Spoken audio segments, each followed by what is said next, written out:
This session we are going to discuss about the pathology MCQs asked in your NEET 2024 exam. This year saw a major transformation in the pattern in which the exam was conducted. The exam was conducted in 2 shifts. Many of you gave the exam in morning shift, many of you gave the exams in evening shift. Overall, we were able to compile 39 MCQs from pathology. Could be an overlap with other subjects like medicine or some other subject, but nevertheless 39 MCQs were identified with pathology subjects. So out of these 39 subjects, there were 10 MCQs in general, surprisingly 15 MCQs in hemat and 14 in systemic. Whatever be the pattern, whatever be the questions, but the overall coverage of the topics was similar in both the shifts. So let's begin. The first question: which gene mutation is commonly associated with thyroid microscopy shown in the image? Now, can you identify the thyroid microscopy? Very characteristic. We all are aware of this. What is this pattern called? Yes, this is your orphan Annie I nucleus. And this is found in your papillary carcinoma of the thyroid. It is simple. But what question have they asked? They have asked about the gene mutation that occurs in papillary carcinoma of the thyroid. We have already studied that we do see RAS and RET mutation in papillary carcinoma, but which is the most common mutation that is there in papillary carcinoma? Yes, it is your BRAF V600E mutation that is most common in papillary carcinoma of the thyroid. Can anybody tell me where all this mutation is seen? How can we remember the cancers associated with this mutation? Please remember, most people can grow big, new, healthy lungs. Okay, what do you have to remember? Most people can grow big, new, healthy lungs. So, just let's list down. Most people can grow big, new, healthy lungs. Now, what do these signify? Most is your melanoma. People, P is your papillary carcinoma thyroid. Okay. Can, C is colorectal cancer. G is your gliomas. B is your biliary tumors. Biliary tumors, cholangiocarcinoma. B is, remember, B is biliary tumors. Then N is your non-small cell cancer. H, we all know, it is our very famous hairy cell leukemia. And L is your Langerhans histiocytosis.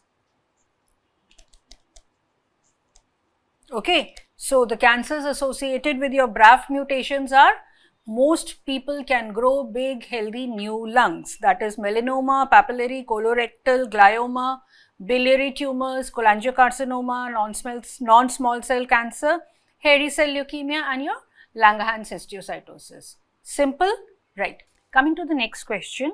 A patient with vomiting, diarrhea and skin eruptions that resolved after switching to a gluten-free diet.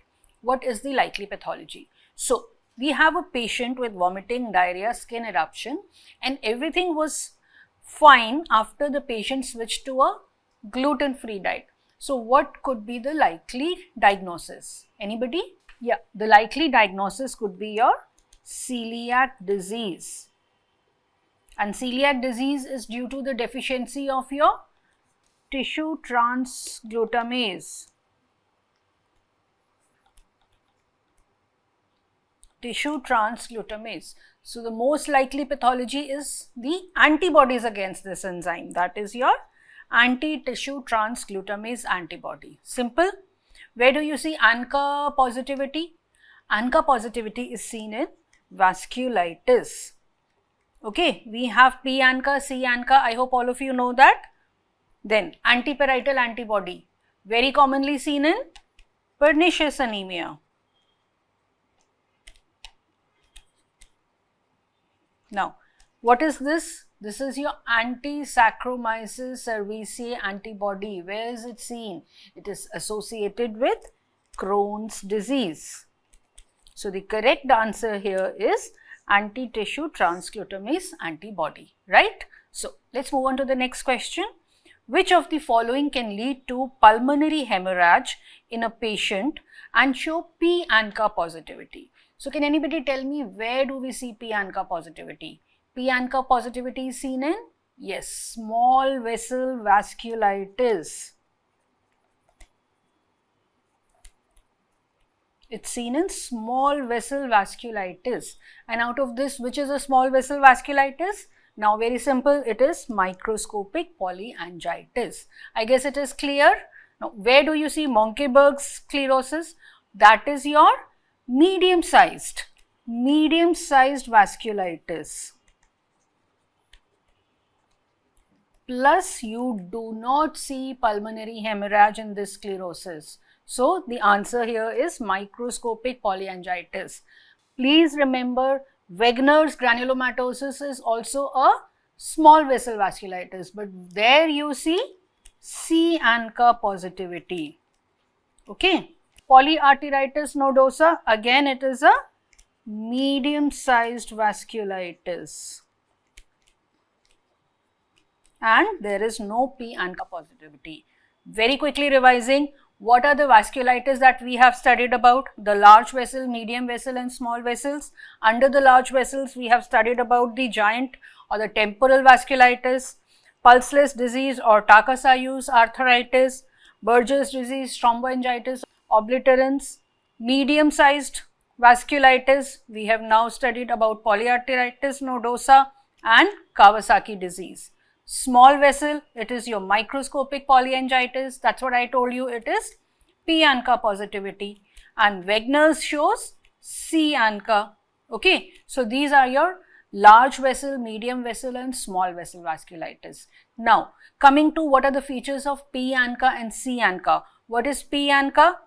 Perinuclear staining, and C is your cytoplasmic staining. The target antigen in p-ANCA is your myeloperoxidase, whereas in c-ANCA it is your proteinase 3, right? I hope all of you remember.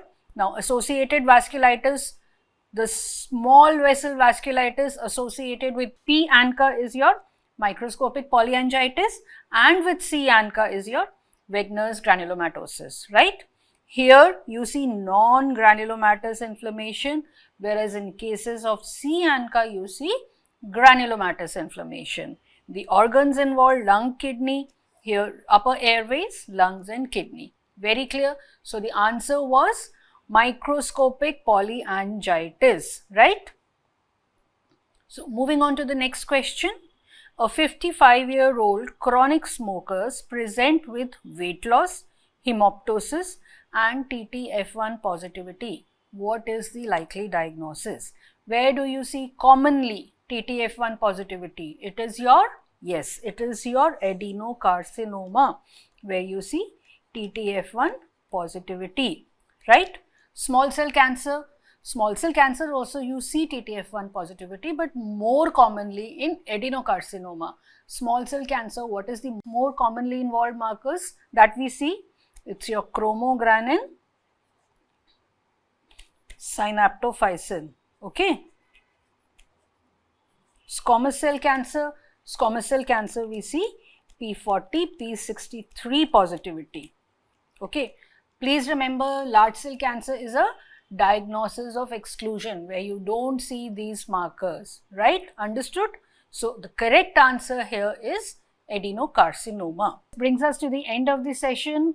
MCQs, like any other problem solving MCQ, you just have to identify, review, analyze the case, analyze the question, read it completely. Don't jump into the diagnosis reading half the question. Read the complete question, review all the parameters given, review all the options given. I'm sure you are going to achieve your target. Happy solving MCQs. study hard. Thank you.